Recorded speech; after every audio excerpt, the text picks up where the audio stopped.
Assalamualaikum warahmatullahi wabarakatuh. Apa kabar semua anak ibu? Semoga selalu dalam keadaan sehat walafiat. Berjumpa lagi dengan Ibu Marissa Dwi Lestari di mata pelajaran Bahasa Indonesia. Materi kita hari ini yaitu menelaah struktur dan kebahasaan teks berita. Kompetensi dasarnya KD 3.2 menelaah struktur dan kebahasaan teks berita. Tujuan pembelajarannya, peserta didik dapat menentukan struktur teks berita.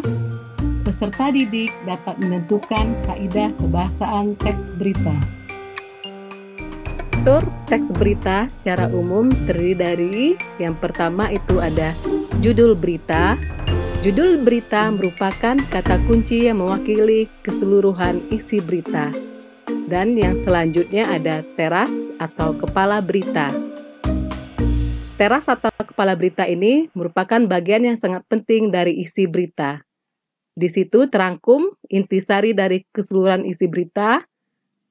Terdapat 5W plus 1H, kemudian dikenal dengan adik Simba. Yang selanjutnya ada tubuh berita.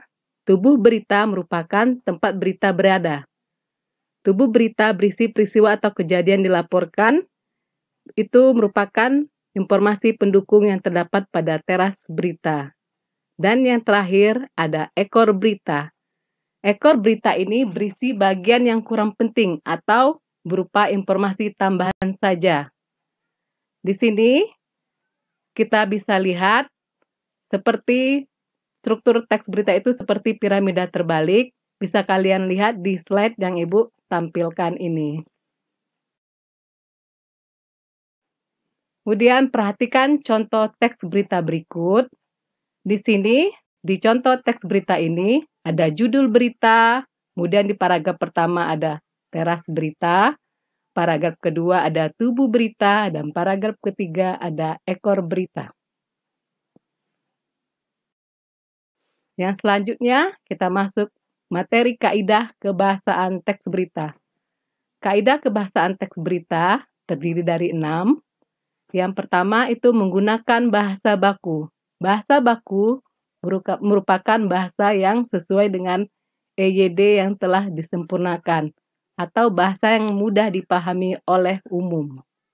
Yang kedua, menggunakan kalimat langsung. Kalimat langsung ditandai oleh 2 tanda petik ganda dan disertai keterangan penyerta.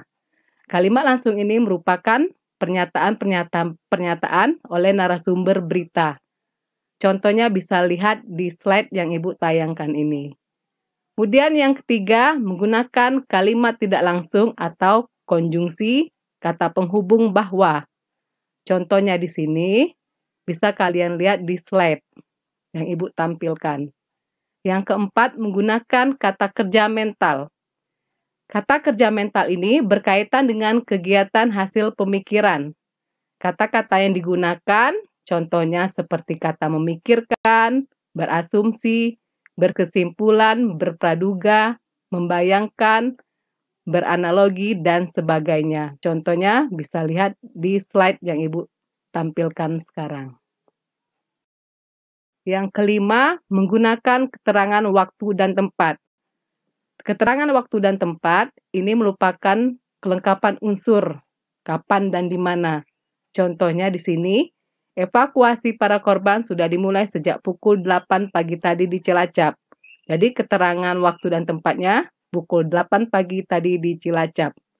Dan yang selanjutnya yang terakhir, yaitu menggunakan konjungsi temporal.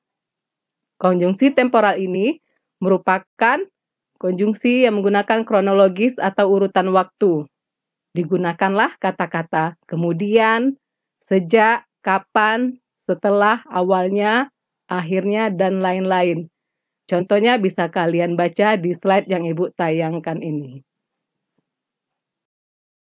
Ya, sekian materi kita hari ini anak-anak. Ibu harap kalian mengerjakan tugasnya dengan tepat waktu. Tugasnya di sini ada teks berita yang berjudul Potret Pendidikan di Daerah Terpencil. Kemudian kalian tentukanlah struktur teks berita di atas. Dan setelah itu kalian tulis kaidah kebahasaan teks berita di atas.